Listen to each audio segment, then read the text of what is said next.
ನಾವು ಕಳಸದ ಅಲಂಕಾರ ಮಾಡಿ ದೇವಿ ನೋಡುವಾಗ ಒಂಥರ ನಮ್ಮ ನೋಡಿ ನಗ್ತಾ ಇರೋ ತರ ಫೀಲ್ ಆಗುತ್ತೆ. ನಮ್ಗೆ ಕಾಮಾಕ್ಷಿ ದೀಪ ಇಡೋದಕ್ಕೆ ಕರೆಕ್ಟ್ ಆಗಿ ಪರ್ಫೆಕ್ಟ್ ಆಗಿದೆ. ಇದು ಹಿತ್ತಾಳೆ ಪ್ಲೇಟು, ಇದರಲ್ಲಿ ಅಷ್ಟಗಳ ಪದ್ಮನೂ ಇದೆ ಮತ್ತೆ ಸ್ವಸ್ತಿ ಕೂಡ ಇದೆ. ಈಗ ವರಮಹಾಲಕ್ಷ್ಮಿ ಹಬ್ಬದ ದಿನ ಏನು ಹೊಸ ಅಡಿಕೆ ಹಾಕ್ತೀನೋ ಅದನ್ನ ಹಾಗೆ ಕಂಟಿನ್ಯೂ ಮಾಡ್ತಾ ಹೋಗ್ತೀನಿ. ಇದೊಂದು ಮೂಗುತಿ, ಇದು ಹೇಗೆ ಕಾಣಿಸ್ತಾ ಇದೆ ನಿಮಗೆ ನಂಗಂತೂ ಗೊತ್ತಿಲ್ಲ. ಕಳಸದೊಳಗಡೆ ಚಿನ್ನ ಬೆಳ್ಳಿ ಹಾಕಿರ್ತೀನಿ. ನಮ್ಮ ಮನೇಲೂ ಅಷ್ಟೇ ಲಕ್ಷ್ಮಿ ವಿಗ್ರಹ ಒಟ್ಟು 3 ಇದೆ. ಇದೊಂದು 2 ಲಕ್ಷ್ಮಿ ಇದೆ, 2 ಶಿವಲಿಂಗ ಮತ್ತೆ 2 ಗಣೇಶನ ಇಟ್ಕೋಬಾರದು ಅಂತ ಹೇಳ್ತಾರೆ. ಯಾರು ಹೊಸದಾಗಿ ಮದುವೆ ಆಗಿ ಹೊಸದಾಗಿ ಸಂಸಾರ ಶುರು ಮಾಡ್ತಾ ಇರ್ತಾರೆ ನೋಡಿ, ಅಂತವ್ರು ಬೇಕಾದ್ರೆ ಕೊಡಿ. ಅವ್ರಿಗೆ ತುಂಬಾ ಡೀಟೇಲ್ ಆಗಿ ನಮ್ಮ ಮೊಗಸಿರಿ ಬಗ್ಗೆ ಇವತ್ತು ನಿಮಗೆ ಹೇಳ್ತಾ ಇದ್ದೀನಿ. ಸದ್ಯಕ್ಕೆ ಗಣೇಶ ಒಳ್ಳೇದೇ ಮಾಡ್ತಾ ಇದ್ದಾರೆ, ಹಾಗಾಗಿ 2 ಗಣೇಶನ ಇಟ್ಟಿದ್ದೀನಿ. ಅಥವಾ ಯಜಮಾನ ಹತ್ರ ಕೇಳಿ ತಗೋತೀವಿ ಅಂದ್ರೆ ತಗೊಳಕಂತ 3 ಇದೆ ಪೀಠ ಹತ್ರ, 3 ಬೇರೆ ಬೇರೆ ಸೈಜ್. ಜಗವೇ ನೀನು ಗೆಳತಿಯೇ. ಎಲ್ರಿಗೂ ನಮಸ್ಕಾರ. ಗೆಳತಿ ದಿನಚರಿಗೆ ನಿಮ್ಮೆಲ್ರಿಗೂ ಸ್ವಾಗತ. ಇವತ್ತು ಭಾನುವಾರದ ವ್ಲಾಗ್ನ ಸ್ಟಾರ್ಟ್ ಮಾಡ್ತಾ ಇದ್ದೀನಿ. ಏನಂದರೆ ಕರೆಂಟ್ ಹೋಯ್ತು. ಭಾನುವಾರದ ವ್ಲಾಗ್ನ ಸ್ಟಾರ್ಟ್ ಮಾಡ್ತಾ ಇದ್ದೀನಿ. ಪೂಜಾ ರೂಮ್ ಕ್ಲೀನ್ ಮಾಡ್ತಾ ಇದ್ದೀನಿ. ನಾನು ಎವ್ರಿ ಸಂಡೇ ಇದೊಂದು ರೊಟೀನ್ ಇದ್ದೇ ಇರುತ್ತೆ. ಇವತ್ತು ಒಂದು ಸ್ವಲ್ಪ ಇನ್ನೇನಿದ್ರು ಹಬ್ಬಕ್ಕೂ ಆಗುತ್ತೆ ಅಂತ ಹೇಳಿ ಮೇಲಿಂದ ಎಲ್ಲ ಸ್ವಲ್ಪ ಕ್ಲೀನ್ ಮಾಡಿಬಿಡೋಣ ಅಂತ ಸ್ವಾತಿನ ಮೇಲೆ ಹತ್ಸಿದ್ದೀನಿ. ಹಾಯ್. ಇನ್ನು ಹಬ್ಬ ಹತ್ರ ಇರುವಾಗ ನಾನು ಕೆಳಗಡೆ ಅಷ್ಟೇ ಒರೆಸ್ಕೊಂಡ್ರೆ ಸಾಕು.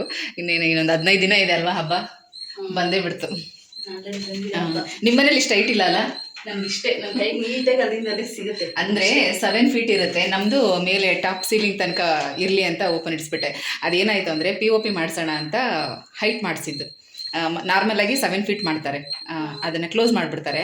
ನಾನೇನಂದರೆ POP ಮಾಡಿಸೋಣ ಅಂತ ಅಂದ್ಕೊಂಡೆ. ಆಮೇಲೆ ಅನ್ನಿಸ್ತು ಕರ್ಪೂರ ಹಚ್ತಾ ಇರ್ತೀವಿ, ಊದ್ಬತ್ತಿ ಹಚ್ತಾ ಇರ್ತೀವಿ, ಅದೆಲ್ಲ ಹೊಗೆ ಸೇರಿಕೊಂಡ್ರೆ ಕ್ಲೀನ್ ಮಾಡೋದು ಕಷ್ಟ ಅಂತ ಲಾಸ್ಟ್ ಮೂಮೆಂಟಲ್ಲಿ ಬೇಡ ಅಂತ ಕ್ಯಾನ್ಸಲ್ ಮಾಡ್ತಿದ್ದು. ಇನ್ನು ಬೇಡ ಅಂದಮೇಲೆ ಆಮೇಲೆ ಕವರ್ ಮಾಡೋಕ್ಕಾಗಲ್ವಲ್ಲ, ಹಾಗಾಗಿ ಸೀಲಿಂಗ್ ಹೈಟ್ ಇರಲಿ ಅಂತ ಹಾಗೆ ಬಿಟ್ವಿ. ಈಗೇನಂದರೆ ಕ್ಲೀನ್ ಮಾಡುವಾಗ ಕಷ್ಟ. ಲಾಸ್ಟ್ 2 ಸ್ಟೆಪ್ಸ್ ಮಾತ್ರ, 2 ಲೈನ್ ಮಾತ್ರ ಕ್ಲೀನ್ ಮಾಡ್ಕೊಳ್ಳೋಕೆ ಕಷ್ಟ. ಯಾರಾದರೂ ಒಬ್ರು ಹಿಂಗೆ ಹತ್ತಿ ಕ್ಲೀನ್ ಮಾಡಬೇಕು. ನಾನೇ ಮಾಡ್ಕೋತೀನಿ, ಬಟ್ ಏನಂದರೆ ಬಟ್ಟೆ ಹಿಂಡಿ ಎತ್ಕೋಬೇಕಲ್ಲ, ಅವಾಗ ಕಷ್ಟ ಆಗುತ್ತೆ. ಮೀಶೋದಲ್ಲೂ ಒಂದು ಪ್ರಾಡಕ್ಟ್ ತೊಗೊಂಡೆ, ಬಟ್ ಅದು ಯೂಸ್ ಆಗ್ತಾ ಇಲ್ಲ, ಯಾಕಂದರೆ ಅಷ್ಟು ಗಟ್ಟಿಯಾಗಿ ಒರ್ಸೋಕ್ಕಾಗಲ್ಲ. ಹಾಗಾಗಿ ಇವತ್ತು ಸ್ವಾತಿ ಬಂದಿದ್ಲಲ್ಲ ಅಂತೇಳಿ ಅವಳನ್ನ ಹತ್ತಿಸಿದ್ದೀನಿ. ನೀನು ಬಂದಿದ್ದೆ ಇವತ್ತು ನಿಮ್ಮ ಕೆಲಸ.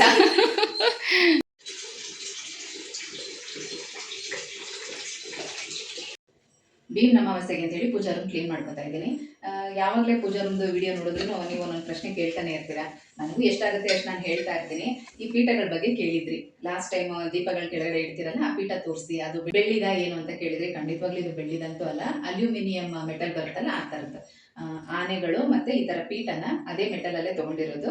ಒಂದೊಂದು ಸೈಜ್ ಇದೆ, ಎಲ್ಲ ಒಂದೇ ತರ ಏನಿಲ್ಲ. ನೋಡಿ 3 ಇದೆ ಪೀಠ ನನ್ನ ಹತ್ರ, 3 ಬೇರೆ ಬೇರೆ ಸೈಜ್. ಯಾಕೆ ಈ ತರ ಅಂತಂದ್ರೆ, ನಾವು ವೈಭವಲಕ್ಷ್ಮಿ ಪೂಜೆ ಮತ್ತೆ ವರಮಹಾಲಕ್ಷ್ಮಿ ಹಬ್ಬದಲ್ಲಿ ಬೇರೆ ಬೇರೆ ವ್ರತಗಳನ್ನ ಮಾಡುವಾಗ ಅದ್ರ ಜೊತೆ ತಾಂಬೂಲದ ಜೊತೆ ಒಂದೊಂದು ಗಿಫ್ಟ್ ಐಟಮ್ ಅಂತ ಕೊಡ್ತಾ ಇದ್ವಿ. ಅದರಲ್ಲಿ ಏನಾಯ್ತು, ಈ ತರದ್ದೆಲ್ಲ ತಗೊಂಡ್ರೆ ಯೂಸ್ ಆಗುತ್ತೆ ಅಂತ ಹೇಳಿ ಕೊಡ್ತಾ ಇದ್ವಿ. ಮತ್ತೆ ಬೇರೆಯವ್ರಿಗೆ ಕೊಡಕ್ಕೆ ಅಂತ ತಂದಾಗ ಅದರಲ್ಲಿ ಒಂದೊಂದು ನಾನು ಇಟ್ಕೊಳ್ತಾ ಇದ್ನಲ್ಲ, ಹಾಗಾಗಿ ಬೇರೆ ಬೇರೆ ಸೈಜ್ ಇದೆ ಅಷ್ಟೇನೆ ಯೂಸ್ ಮಾಡ್ತಾ ಇದ್ದೀನಿ. ಈಗ ಇದನ್ನ ಬಂದು ಕಾಮಾಕ್ಷಿ ದೀಪದ ಕೆಳಗಡೆ ಇಟ್ಟಿರ್ತೀನಿ. ಇದೆರಡನ್ನ ಪ್ರತಿದಿನ ಹಚ್ಚುವಂತ ದೀಪದ ಕೆಳಗಡೆ ಇಟ್ಟಿರ್ತೀನಿ. ಚೆನ್ನಾಗಿದೆ ನೋಡಿ, ಬ್ಯಾಕ್ ಸೈಡಲ್ಲೂ ಕೂಡ ಈ ತರ ಫಿನಿಶಿಂಗ್ ಎಲ್ಲ ತುಂಬಾ ಚೆನ್ನಾಗಿದೆ. ಮತ್ತೆ ಇದು ಯಾವುದೇ ರೀತಿ ಜರ್ಮನ್ ಸಿಲ್ವರ್ ಅಂತೂ ಅಲ್ಲ. ಜರ್ಮನ್ ಸಿಲ್ವರ್ ಆಗಿದ್ರೆ ಇಷ್ಟು ವರ್ಷ ಇದು ಬಾಳ್ಕೆ ಬರ್ತಾನೆ ಇರಲಿಲ್ಲ, ಪಾಲಿಶ್ ಎಲ್ಲ ಹೊಟ್ಟೋಗ್ಬಿಡ್ತಾ ಇತ್ತು. ಇದು ಏನೂ ಆಗಿಲ್ಲ, ತಗೊಂಡಾಗ ಹೆಂಗಿತ್ತು ಈಗಲೂ ಕೂಡ ಅದೇ ತರ ಇದೆ. ಇನ್ನು ವಾಶ್ ಮಾಡ್ತಾ ಮಾಡ್ತಾ ಶೈನಿಂಗ್ ಕೂಡ ಹಾಗೇನೆ ಇದೆ. ನಾರ್ಮಲ್ ಆಗಿ ನಾವು ಯಾವುದೇ ಡಿಶ್ ವಾಶ್ ಯೂಸ್ ಮಾಡ್ತೀವಲ್ವಾ ಅದರಲ್ಲೇನೆ ತೊಳಿಬಹುದು. ಇಂಥದ್ದೇ ಹಾಕಿ ತೊಳಿಬೇಕು ಅಂತ ಏನಿಲ್ಲ. ಈಗ ನಾವು ಬೆಳ್ಳಿ ಮತ್ತೆ ಹಿತ್ತಾಳೆ ಐಟಮ್ಗೆ ಪೀತಾಂಬರಿ ಆಗಲಿ ಬೇರೆ ಏನಾದ್ರು ಯೂಸ್ ಮಾಡ್ತೀವಲ್ಲ ಆ ಥರ ಏನಿಲ್ಲ. ನಾರ್ಮಲ್ ಡಿಶ್ ವಾಶ್ ಅಲ್ಲೇನೆ ಇದು ವಾಶ್ ಮಾಡ್ಕೋಬಹುದು. ಮೇಂಟೈನ್ ತುಂಬಾ ಈಸಿ ಹಂಗಾಗಿ ತುಂಬಾ ಸುಮಾರು ಒಂದು 5-6 ವರ್ಷ ಆಗಿದೆ, ಚೆನ್ನಾಗಿ ಬಾಳಿಕೆ ಬರ್ತಾ ಇದೆ.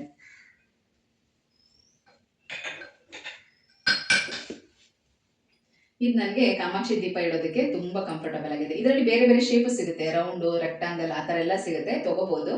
ನೋಡಿ ಚೆನ್ನಾಗಿದೆ. ಮತ್ತೆ ಬೇರೆ ಏನಾದರೂ ಪೂಜೆ ಮಾಡುವಾಗ ಗಣೇಶನ ಇಡೋದಕ್ಕೆ ಆ ಥರದ್ದೆಲ್ಲ ಚೆನ್ನಾಗಿ ಯೂಸ್ ಆಗುತ್ತೆ. ನೈವೇದ್ಯ ಇಡೋದಕ್ಕೆ ಆ ಥರದಕ್ಕೆಲ್ಲ ಯೂಸ್ ಆಗುತ್ತೆ. ಬೇಕಾದ್ರೆ ತಗೊಳ್ಳಿ. ಮತ್ತೆ ಇದೆಲ್ಲ ನಾವು ಯಾವುದೇ ಥರ ಆನ್ಲೈನಲ್ಲೆಲ್ಲ ತೊಗೊಂಡಿದ್ದಲ್ಲ, ಅಂಗಡಿನಲ್ಲೇ ತೊಗೊಂಡಿದ್ದು, ಭಾಷಣ ಸರ್ಕಲಲ್ಲಿ ತೊಗೊಂಡಿದ್ದು. ಚಿಕ್ಕಪೇಟೆಲ್ಲೂ ಸಿಗ್ಬೋದು ಅನ್ಕೋತೀನಿ, ಏನಾದರೂ ಸ್ವಲ್ಪ ಹುಡುಕಿ ತೊಗೋಬೇಕಷ್ಟೇ.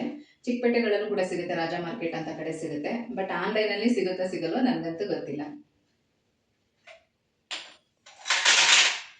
ಕಾಮಾಕ್ಷಿ ದೀಪ ಇಡೋದಕ್ಕೆ ಕರೆಕ್ಟಾಗಿ ಪರ್ಫೆಕ್ಟ್ ಆಗಿದೆ, ಸ್ವಲ್ಪನೂ ಹಿಂದೆ ಮುಂದೆ ಆಗಲ್ಲ, ಚೆನ್ನಾಗಿದೆ. ಹಂಗಾಗಿ ಈ ದೀಪಗಳಿಗೆ ಸರಿ ಹೊಂದುತ್ತೆ ಅಂತೇಳಿ ಅದನ್ನೇ ಇಡ್ತಾ ಇದ್ದೀನಿ. ಹಂಗೆ ಈ ಪ್ಲೇಟ್ ಬಗ್ಗೆ ತುಂಬಾ ಸಲ ಕೇಳಿದಿರ ಬಿಡಿ. ಏನಂದ್ರೆ ಹಳೆ ವಿವರ್ಸ್ಗೆಲ್ಲ ಆಲ್ಮೋಸ್ಟ್ ಗೊತ್ತಿರುತ್ತೆ, ಹೊಸಬ್ರು ಮತ್ತೆ ಮತ್ತೆ ಕೇಳಿದ್ದೀರಾ. ಇದು ಹಿತ್ತಾಳೆ ಪ್ಲೇಟು, ಇದರಲ್ಲಿ ಅಷ್ಟದಳ ಪದ್ಮನೂ ಇದೆ ಮತ್ತೆ ಸ್ವಸ್ತಿಕ್ ಕೂಡ ಇದೆ. ಹಂಗಾಗಿ ನಾನು ಈ ಪ್ಲೇಟ್ನ ಚೇಂಜ್ ಮಾಡಿಲ್ಲ. ಕಳಸದ ಚೆಂಬು ಮಾತ್ರ ಬೆಳ್ಳಿ ಚೆಂಬೆ ಇಡ್ತೀನಿ, ಬಟ್ ಅದ್ರ ಪ್ಲೇಟ್ನ ಚೇಂಜ್ ಮಾಡಿಲ್ಲ. ಒಂದು ವೇಳೆ ಏನಾದರೂ ಚೇಂಜ್ ಮಾಡಬೇಕು ಅಂತ ಅನಿಸಿದ್ರು ಇದೇ ಥರನೇ ಆರ್ಡರ್ ಕೊಟ್ಟು ಮಾಡಿಸ್ಕೋಬೇಕು ಅಂತ ಅಂದ್ಕೊಂಡಿದ್ದೀನಿ. ಬಟ್ ತುಂಬ ಚೆನ್ನಾಗಿದೆ, ಮತ್ತು ಈ ಒಂದು ಕಳಸದ ಚೆಂಬಗೆ ಕರೆಕ್ಟಾಗಿ ಕಂಫರ್ಟಬಲ್ ಆಗಿದೆ, ಹಾಗಾಗಿ ಇದನ್ನು ಬದಲಾಯಿಸಲ್ಲ. ಈಗ ನಾನು ಲಕ್ಷ್ಮಿ ಕೂರಿಸಿದ್ರು ಅಷ್ಟೇ ನೋಡಿ, ಈಗ ಏನಿದೆ ಇದೇ ಪೀಠ ಇದನ್ನು ಹೀಗೆ ಇಟ್ಟಿರ್ತೀನಿ, ಮತ್ತು ಇದೇ ಕಳಸದ ಚೆಂಬಲ್ಲೇ ನಾನು ವರಮಹಾಲಕ್ಷ್ಮಿ ಹಬ್ಬದ ದಿನ ಕೂಡ ಲಕ್ಷ್ಮಿ ಕೂರಿಸೋದು. ಯಾಕಂದ್ರೆ ಫೋಟೋ ನೋಡಿ ಸ್ವಲ್ಪ ದೇವರು ಹೈಟಾಗಿ ಕಾಣಿಸ್ತಾ ಇತ್ತು ಅಂತ ಕೇಳಿದ್ರಿ. ಇದೇ ಚೆಂಬು ಇಡ್ತೀರಾ ಅಥವಾ ಬೇರೆ ಏನಾದರೂ ಇಡ್ತೀರಾ, ಬೇರೆ ದೊಡ್ಡ ಬಿಂದಿಗೆ ಏನಾದರೂ ಇಡ್ತೀರಾ ಅಂತ ಕೇಳಿದ್ರಲ್ಲ, ಖಂಡಿತ ಇಲ್ಲ. ಇದೇ ಚೆಂಬಲ್ಲೇನೆ ನಾನು ಇಡೋದು. ಇಷ್ಟೇ ಹೈಟ್ ಇರುತ್ತೆ. ಏನಂದ್ರೆ ನಾವು ಬ್ಲೌಸ್ ಪೀಸ್ನ ಉಡಿಸುವಾಗ ಅದು ನೆರಿಗೆ ಸ್ವಲ್ಪ ಹೀಗೆ ಹರಡಿ ಸ್ವಲ್ಪ ಉದ್ದ ಬಿಟ್ಟಿರ್ತೀವಲ್ಲ, ಹಂಗಾಗಿ ಅದು ನಿಮಗೆ ಹೈಟಾಗಿ ಕಾಣಿಸುತ್ತೆ ಅಷ್ಟೇನೆ. ಇಷ್ಟೇನೆ ನಾನು ಇಡೋದು ನೋಡಿ, ಇದೇ ಚೆಂಬಲ್ಲೇನೆ ಇಟ್ಟಿರ್ತೀನಿ. ಇದೇ ಪ್ಲೇಟ್ಗೆನೆ ಅಕ್ಕಿ ಹಾಕಿ ಇಟ್ಟಿರ್ತೀನಿ. ಇನ್ನೊಂದು ಸ್ವಲ್ಪ ಮುಂದೆ ಏನಾದರೂ ಪೀಠನ ಸ್ವಲ್ಪ ಮುಂದೆ ಹೇಳ್ಕೊಂಡಿರ್ತೀನಿ ಅಷ್ಟೇನೆ, ಅದು ಬಿಟ್ಟರೆ ಏನಿಲ್ಲ. ಈ ಕಳಸದ ಚೆಂಬು ನಾನು ತೊಗೊಂಡು ಈಗ 4 ವರ್ಷ ಆಗಿದೆ. ಹಿಂಗೇನೆ ಈಗೇನು ಗೊತ್ತಾ, ನಾವು ಸೇವಿಂಗ್ಸ್ ಅಂತ ಅಂದರೆ ಕಾರ್ಡ್ ಕಟ್ತಾ ಇರ್ತೀವಲ್ವ ಅಂಗಡಿಗೆ, ಬೆಳ್ಳಿ ಅಂಗಡಿನಲ್ಲಿ ಕಾರ್ಡ್ ಕಟ್ತಾ ಇರ್ತೀವಿ. ಪ್ರತಿ ವರ್ಷ ಅದೇ ಕಾರ್ಡ್ ಕಟ್ಟಿರುವಂಥ ದುಡ್ಡಿಗೆ ಏನು ಬರುತ್ತೋ ಅದ್ರ ಮೇಲೆ ನಾವು ಸ್ವಲ್ಪ ದುಡ್ಡು ಹಾಕಿ ತೊಗೊಳ್ಳೋದು. ಅಂಗಡಿನಲ್ಲಿ ಕಾರ್ಡು ಕಟ್ತಾ ಇರ್ತೀನಿ, ಮನೆಯಲ್ಲಿ ಎಷ್ಟಾಗುತ್ತೋ ಅಷ್ಟು ಸೇವಿಂಗ್ಸ್ ಮಾಡ್ತಾ ಇರ್ತೀನಿ. ಆ ದುಡ್ಡು ಜನ ಸೇರಿಸ್ಕೊಂಡು ನಾನು ಸೀರೆ ತೊಗೊಳೋದಕ್ಕೆ ಮತ್ತು ವರ್ಷಕ್ಕೆ ಒಂದೊಂದು ಬೆಳ್ಳಿ ಐಟಮ್ ತೊಗೊಳೋದಕ್ಕೆ, ಇದಿಷ್ಟು ನಾನು ಒಂದು ಟಾರ್ಗೆಟ್ ಇಟ್ಕೊಂಡು ಮನಿ ಸೇವಿಂಗ್ಸ್ ಮಾಡ್ತಾ ಇರ್ತೀನಿ. ಹಂಗಾಗಿ ಆ ಥರ ಮಾಡಿರೋದ್ರಿಂದನೇ ಒಂದೊಂದು ಬೆಳ್ಳಿ ಐಟಮ್ ತೊಗೊಳಕ್ಕಾಗೋದು. ನಾವು ಒಟ್ಟಿಗೆ ದುಡ್ಡು ಸೇರಿಸಿ ಅಥವಾ ಯಜಮಾನ್ರ ಹತ್ರ ಕೇಳಿ ತೊಗೋತೀವಿ ಅಂದರೆ ತೊಗೊಳಕ್ಕಂತೂ ಲೇಟ್ ಆಗುತ್ತೆ. ನಾವು ಅಂದ್ಕೊಂಡಿರೋ ಟೈಮಿಗೆ ನಮಗೆ ಸಿಗಲ್ಲ. ಹಾಗಾಗಿ ಈ ಥರ ಮಾಡ್ತಾ ಇರ್ತೀನಿ. ಅದೇ ಥರದಲ್ಲಿ ಈ ಚೊಂಬು ತೊಗೊಂಡಿದ್ದು, ಇದು 260 ಗ್ರಾಮ್ ಇದೆ. ಸಣ್ಣದಾಗಿ ಇರಲಿ, ಯಾಕಂದರೆ ಡೈಲಿ ಯೂಸ್ ಮಾಡೋದ್ರಿಂದ ನಾವು ತೊಳೆಯುವಾಗಲೂ ಕೂಡ ಯಾವುದೇ ಥರ ಅದು ಬೆಂಡ್ ಆಗಬಾರ್ದು ಅಂತೇಳಿ ಸಣ್ಣ ಚೆಂಬು ಸಣ್ಣ ಇದ್ರೂ ಪರವಾಗಿಲ್ಲ, ಗಟ್ಟಿಯಾಗಿರಲಿ ಅಂತ ತೊಗೊಂಡಿದ್ದು. 260 ಗ್ರಾಮ್ ಏನೋ ಇದೆ ಇದು ನೋಡಿ. ಈ ಥರ ಪ್ಲೇನ್ ಚೆಂಬು ಮೀಡಿಯಂ ಸೈಜಲ್ಲಿದೆ.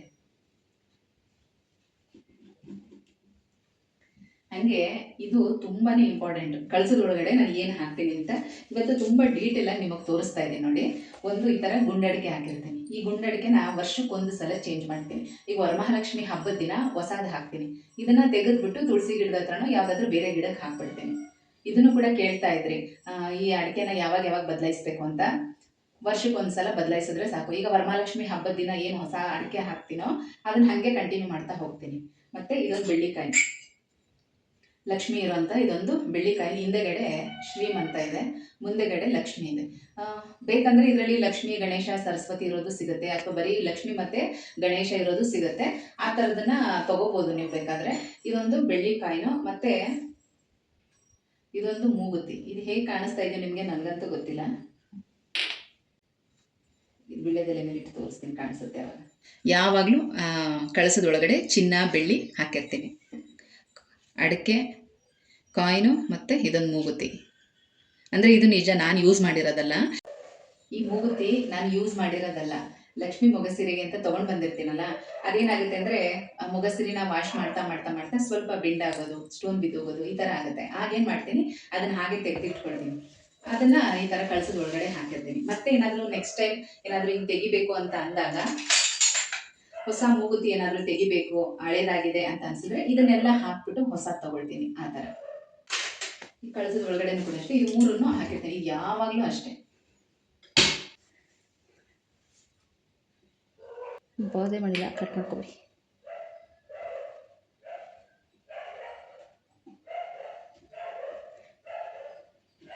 ಒಬ್ರೊಬ್ರು ಹೇಳ್ತಾರೆ ನೋಡಿ, ಒಂದೇ ದೇವ್ರ ವಿಗ್ರಹ 2-3 ಇಟ್ಕೋಬಾರ್ದು ಅಂತ. ಈಗ ನಮ್ಮನೇಲೂ ಅಷ್ಟೇ, ಲಕ್ಷ್ಮಿ ವಿಗ್ರಹ ಒಟ್ಟು 3 ಇದೆ.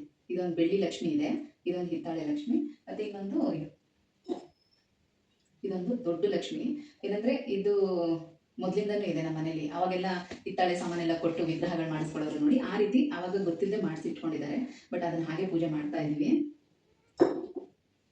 ಈಗ ಇದು 2 ಲಕ್ಷ್ಮಿ ಇದೆ, 2 ಶಿವಲಿಂಗ ಮತ್ತು 2 ಗಣೇಶನ ಇಟ್ಕೋಬಾರ್ದು ಅಂತ ಹೇಳ್ತಾರೆ. ಈಗ ಆಲ್ರೆಡಿ ಮನೇಲಿ ಇದ್ರೆ ಏನು ಮಾಡೋಕ್ಕಾಗುತ್ತೆ ಹೇಳಿ. ಈಗ ನಮ್ಮ ಮನೆಯಲ್ಲಿ ಮೊದಲಿಂದನೂ ಈ ಬಲಮುರಿ ಗಣೇಶ ಇಟ್ಕೊಂಡಿದ್ರು, ಮೊದಲಿಂದನೂ ಇದೆ. ನಾನು ಅಂದರೆ ಮದುವೆಯಾಗಿ ಬರೋದಕ್ಕಿಂತ ಮೊದಲಿಂದನೂ ಈ ವಿಗ್ರಹಗಳೆಲ್ಲ ಇದೆ. ನಾನು ಹೊಸದಾಗಿ ಅಂತ ಏನು ತೊಗೊಂಡಿಲ್ಲ. ಹೊಸದಾಗಿ ನಮ್ಮ ಮನೆಗೆ ಬಂದಿರೋದು ಅಂದರೆ ಶಿವಲಿಂಗ ಮತ್ತು ಕಾಲಭೈರವೇಶ್ವರ ಮತ್ತು ಇದೊಂದು ಸುಬ್ರಹ್ಮಣ್ಯೇಶ್ವರ. ಇದಿಷ್ಟು ಹೊಸದಾಗಿ ಬಂದಿರೋದು. ಈಗ ಮಿಕ್ಕಿದೆಲ್ಲ ಅವರು ನಮ್ಮ ಅತ್ತೆಯವರು ಏನು ಇಟ್ಟು ಪೂಜೆ ಮಾಡ್ತಾ ಇದ್ರು ಅದೇ ವಿಗ್ರಹಗಳೇನೆ. ಈ ಗಣೇಶನ ಮೊದಲಿಂದನೂ ಇತ್ತು. ಕೆಲವರೆಲ್ಲ ಮನೇಲಿ ಬಲಮುರಿ ಗಣೇಶನೇ ಇಡಬಾರ್ದು ಅಂತ ಹೇಳ್ತಾರೆ, ಬಟ್ ನಮ್ಮ ಮನೇಲಿ ಅವಾಗಿಂದಾನೇ ಇಟ್ಟು ಪೂಜೆ ಮಾಡ್ತಾರೆ. ಮತ್ತೆ ಇದು ಎಡಮುರಿ ಗಣೇಶ, ಇದು ನಮ್ಮನೆ ಗೃಹ ಪ್ರವೇಶ ಟೈಮಲ್ಲಿ ಗಿಫ್ಟ್ ಬಂದಿರೋದು. 2 ಗಣೇಶನ್ ಮನೇಲಿ ಇಟ್ಕೋಬಾರ್ದು ಅಂತ ಹೇಳ್ತಾರೆ. ಈಗ ತುಂಬಾ ವರ್ಷದಿಂದ ಪೂಜೆ ಮಾಡಿರುವಂತ ಗಣೇಶ ಏನೂ ಆಗಿಲ್ಲ, ಚೆನ್ನಾಗಿದೆ. ಹೀಗಿರುವಾಗ ಹೇಗೆ ಹೊರಗಡೆ ಹಾಕಕ್ಕಾಗತ್ತೆ ಅಲ್ವಾ? ತುಂಬಾ ತಪ್ಪು. ಹಂಗಾಗಿ ದೇವ್ರ ಮೇಲೇನೆ ಭಾರ ಹಾಕಿ ಇಟ್ಟು ಪೂಜೆ ಮಾಡ್ತಾ ಇದೀನಿ. ಸದ್ಯ ಗಣೇಶ ಎಲ್ಲಾನು ಒಳ್ಳೇದೇ ಮಾಡಿದ್ದಾರೆ. ಇನ್ನು ಸದ್ಯಕ್ಕೆ ಗಣೇಶ ಒಳ್ಳೇದೇ ಮಾಡ್ತಾ ಇದ್ದಾರೆ. ಹಂಗಾಗಿ 2 ಗಣೇಶನ್ ಇಟ್ಟಿದ್ದೀನಿ. ಪೂಜೆ ಮಾಡೋ ತನಕ ಮಾಡಿ ಬೇಡ ಅಂತ ಎಷ್ಟು ಸುಲಭವಾಗಿ ನಾವು ಹೊರಗಡೆ ಹಾಕಕ್ಕಾಗತ್ತಾ ಅಲ್ವಾ? ಅದ್ರ ಜೊತೆಗೆ ನಮ್ದೊಂಥರ ಅಟ್ಯಾಚ್ಮೆಂಟ್, ಸೆಂಟಿಮೆಂಟ್ ಎಲ್ಲ ಬೆಳೆದ್ಬಿಟ್ಟಿರುತ್ತೆ. ಅಷ್ಟು ಸುಲಭವಾಗಿ ಹಾಕಕ್ಕಾಗಲ್ಲ. ಏನಾದ್ರೂ ವಿಗ್ರಹಗಳು ಭಿನ್ನ ಆಗಿದೆ, ಮುರಿದೋಗಿದೆ, ಆ ಥರದಂದ್ರೆ ಪರವಾಗಿಲ್ಲ, ಹರಿಯೋ ನೀರಿಗೆ ತೊಗೊಂಡೋಗ್ಬಿಡ್ಬೋದು. ಚೆನ್ನಾಗಿರೋಂಥ ವಿಗ್ರಹಗಳನ್ನ ಹೇಗೆ ಕೊಡೋಕ್ಕಾಗತ್ತೆ, ಹೇಗೆ ಹೊರಗಡೆ ಹಾಕಕ್ಕಾಗತ್ತೆ ಹೇಳಿ? ಅಕಸ್ಮಾತ್ ಏನಾದರೂ ಯಾರಾದರೂ ಹೊಸದಾಗಿ ಮದುವೆ ಆಗಿ ಹೊಸದಾಗಿ ಸಂಸಾರ ಶುರು ಮಾಡ್ತಾ ಇರ್ತಾರೆ ನೋಡಿ, ಅಂಥವ್ರು ಬೇಕಾದ್ರೆ ಕೊಡಿ. ಅವ್ರು ಎಕ್ಸ್ಟ್ರಾ ದುಡ್ಡು ಕೊಟ್ಟು ತೊಗೊಳೋದಕ್ಕಿಂತ ಇದನ್ನ ತೊಗೊಂಡೋಗಿ ಪೂಜೆ ಮಾಡ್ಕೊಂಡ್ರೆ ಅದು ಒಂಥರ ಅರ್ಥಪೂರ್ಣವಾಗಿರುತ್ತೆ. ಅದು ಬಿಟ್ಟು ಇಡೋಂಗಿಲ್ಲ ಅಂತ ಹೇಳಿ ಯಾರೋ ಹೇಳಿದ್ರು ಅಂದ್ಕೊಂಡು ಚೆನ್ನಾಗಿರೋ ವಿಗ್ರಹಗಳನ್ನ ತೊಗೊಂಡೋಗಿ ಹೊರಗಡೆ ಹಾಕಕ್ಕಾಗಲ್ಲ ಅಲ್ವಾ? ಹಂಗಾಗಿ ಸದ್ಯಕ್ಕೆ ಇಟ್ಟು ಪೂಜೆ ಮಾಡ್ತಾ ಇದ್ದೀನಿ.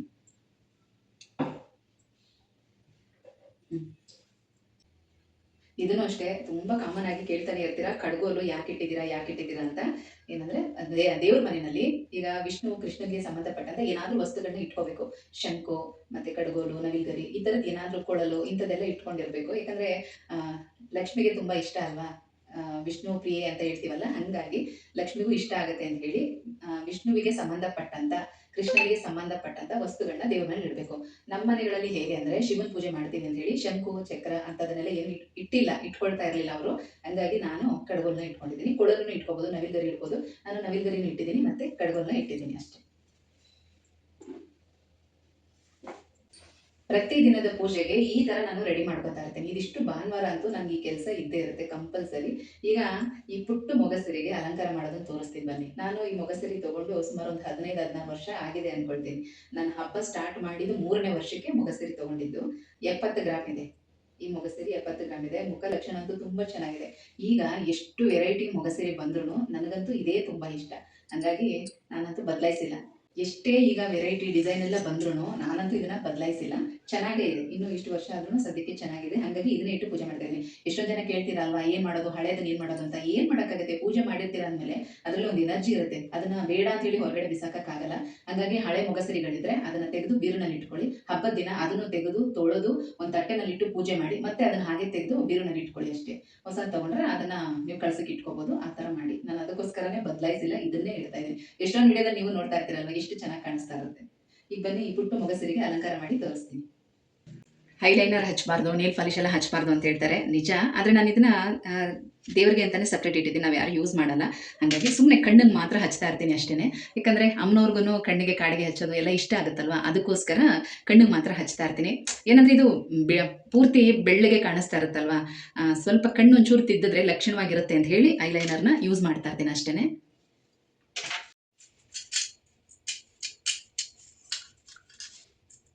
ನೋಡಿ, ತುಂಬ ಡೀಟೇಲ್ ಆಗಿ ನಮ್ಮ ಮೊಗಸಿರಿ ಬಗ್ಗೆ ಇವತ್ತು ನಿಮಗೆ ಹೇಳ್ತಾ ಇದ್ದೀನಿ.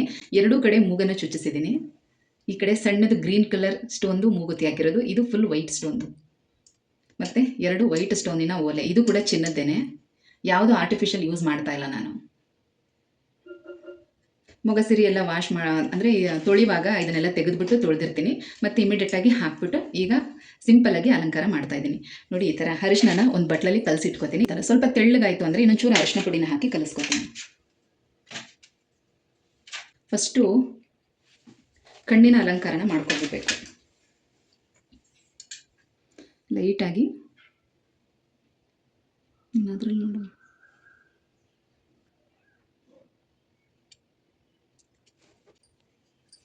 ಫಸ್ಟು ಉಬ್ಬುಗಳನ್ನ ತಿದ್ಕೊಂಡಿದ್ದೀನಿ. ಈಗ ಕಣ್ಣು ತುಂಬಾ ಪುಟ್ಟ ಕಣ್ಣು, ಪೂರ್ತಿಯಾಗಿ ಬರೆಯಲ್ಲ, ಇಲ್ಲಿ ಮಾತ್ರ ಅಷ್ಟೇ.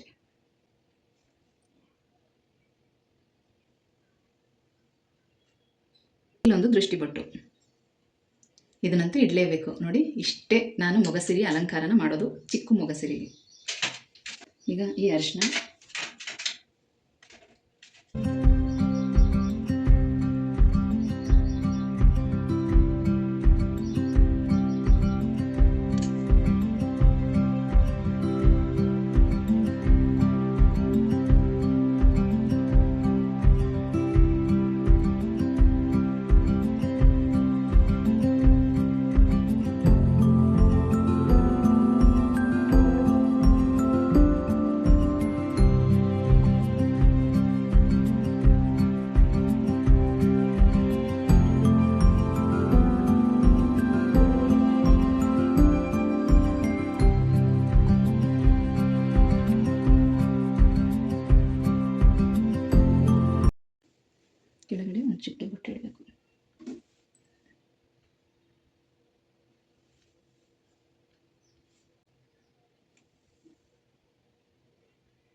ಚೆನ್ನಾಗಿ ಕಾಣ್ತದೆ.